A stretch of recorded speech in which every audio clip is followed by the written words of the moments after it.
Hey guys, welcome back to Refining with Jessie, the life coach. I hope everybody's having an awesome day. So today we are going to be talking about boundaries during the holidays, right? Christmas is what, 2 days away? It's like right around the corner. And because of that, a lot of us tend to lose our boundaries, or we don't have any boundaries in place to begin with.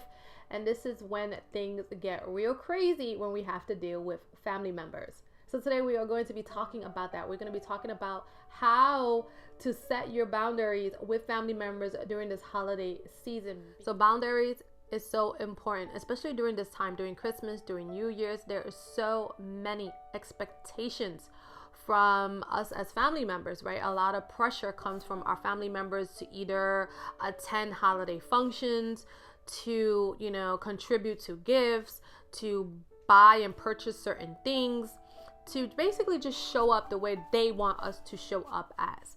And so it's so important to be able to hold and keep your boundaries. And if you never had boundaries, this is a good time to start establishing them.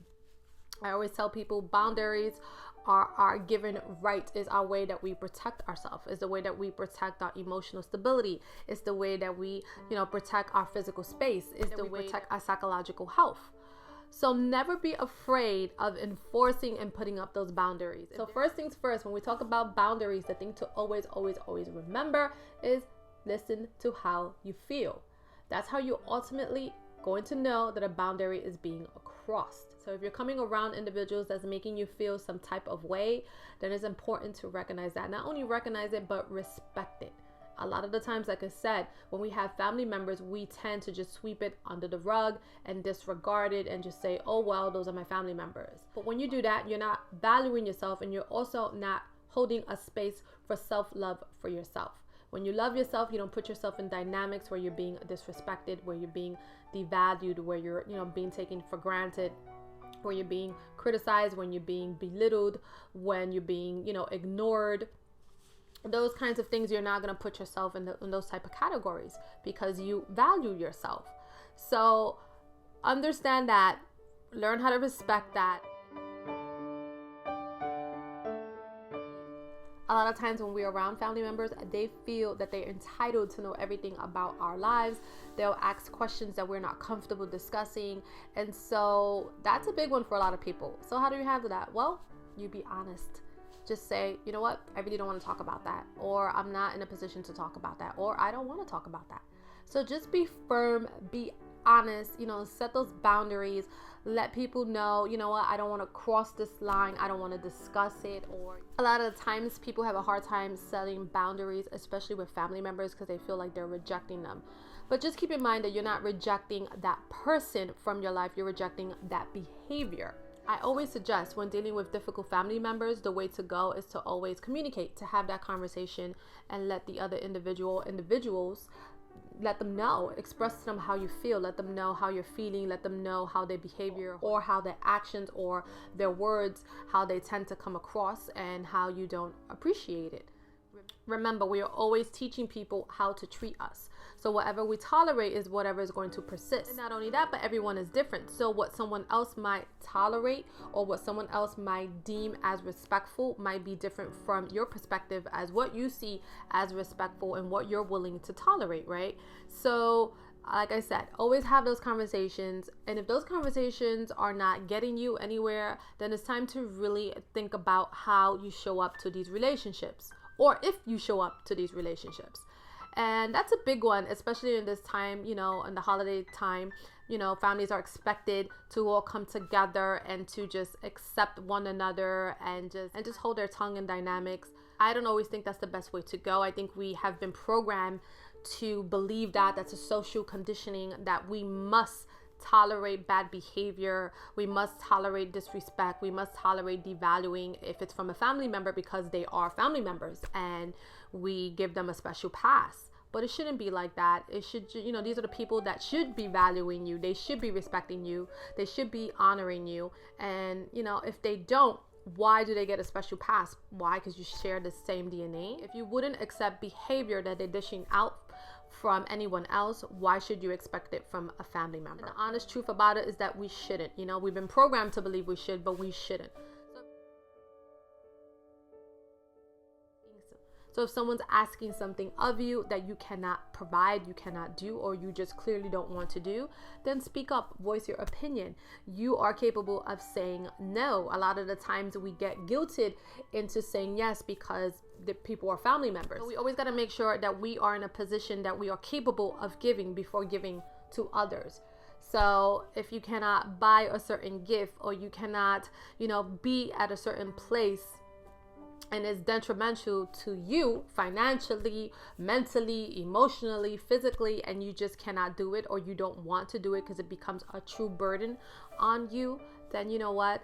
Speak up, say no, do what you can. But if it's something that you cannot do and you know that is going to put you in a bad position, don't be afraid to speak up. Don't be afraid to disappoint others. Don't be afraid of, what the other family members might say. That's a big thing in families. Majority of the time when you are the person who is starting to respect your boundaries and starting to have a voice and starting to push back on demands and burdens of others, and not wanting to participate in unhealthy dynamics, and not wanting to, affect your own peace of mind, you will be the one that's going to be called out. Instead of the other people being called out for their bad behavior, is going to be you.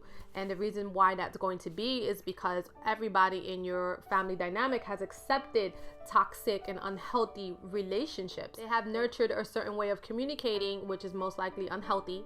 And when you are a person who starts noticing that and bringing it to the forefront, and bringing it out to be healed, and bringing it out to be discussed, and bringing it out and saying no more of this, you are the person who's going to be criticized. You are the person who, everybody's going to say that you are the one creating the havoc. You are the one creating the drama. You are the one, disturbing the peace. But if that's what you need to do to maintain your peace, be the one to speak out, be the one to be the whistleblower, be the one to say, I'm not doing this no more, to maintain your peace and keep yourself in a peaceful state and protect your emotional stability, I definitely encourage you to do that. At the end of the day, when everybody goes to their respective homes, you're the only one that has to deal with the backlash of everything you had to deal with, over the holidays. Like I said, you don't want to go into debt buying for other people. You don't want to put yourself in positions where more chaos or more drama can erupt if you're already in a situation like that.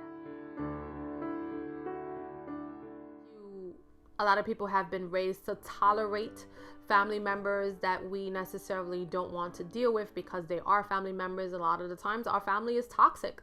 They have toxic patterns, they have toxic behaviors, they have toxic mindsets. And because they are family, we are expected, right, to, just grant them this, pass. And truth be told, nobody is entitled to ever come into your space and steal your peace of mind. So if you are in a position this holiday season of something that you do not want to do, don't do it. You have to learn that you're not responsible for other people's feelings, and you're definitely not responsible for other people's happiness. That is their responsibility. So like I said, majority of the time when it's a family member, we are taught from young age that we must accept everyone because we share DNA with them. But if you have a family member who is constantly disrespecting you, if you have a family member who is constantly bringing chaos and destruction around you, if you have a family member who's constantly criticizing and belittling, if you have a family member that is constantly pushing their opinions and not respecting you as a person, you are not obligated to be a part of any dynamic of the sort. We don't accept this type of behavior from anybody else who's not a family member. Why should we have to accept this from a family member? Family members are not entitled to anything, especially getting comfortable with emotionally abusing us. And a lot of times, a lot of people are in this scenario and they are afraid to detach, right? Because like I said, it's been taught that if we are the person who detaches, then we're seen as the problem. And that's usually what happens in family dynamics. But if you have that other person who's not willing to meet you halfway, and it's a constant cycle of toxicity and drama and chaos, and this person disturbing your peace, then be okay. Be okay with standing your ground. Be okay with walking away, and being okay with not having to deal with people of this caliber, no matter if they are family members or not. So if that is the situation, definitely consider your boundaries. Think about how you want to show up to these relationships. if you want to show up to this relationship, how much of yourself you're willing to give. Keep that in mind, make sure that you are responding versus reacting this holiday season. Of course, I will always try to say to maintain and keep the peace, but whatever and whomever you cannot keep the peace with, just never feel guilty if you're ready to kind of push that person out of your life because you cannot come to equal grounding with.